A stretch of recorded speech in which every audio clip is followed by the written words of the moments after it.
మీరు cauliflower year వినే ఉంటారు. ఏంటి క్యాలీఫ్లవర్ ఏంటి ఇయర్ ఏంటి అంటే, బాక్సింగ్ చేస్తూనే ఉంటారు ఆర్ దెబ్బలాడేసుకుంటూ ఉంటారు పిల్లలు స్కూల్లో. సో అటు ఇటు కాకుండా చెవు మీద కొట్టుకుంటూ ఉంటారు.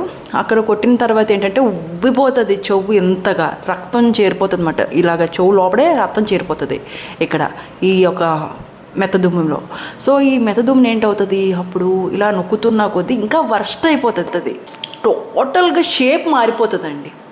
సో ఎప్పుడు చెవు మీద దెబ్బ తగిలితే మాటో అది ఇమ్మీడియట్గా ట్రీట్మెంట్ తీసుకోవాలి. ఎందుకు అంటే ఈ యొక్క షేపు, కార్టిలేజ్ షేపు ఒక్కసారి మారిందంటే పర్మనెంట్గా మారిపోతుంది.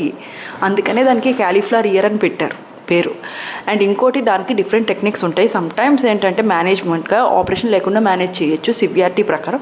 సమ్టైమ్స్ ఆపరేషన్ తప్పదు, ఓటోప్లాస్టీ చేయాల్సి వస్తుంది. అంతవరకు వెళ్ళకుండా అర్లీగా ట్రీట్మెంట్ చేస్తే సరిపోతుంది.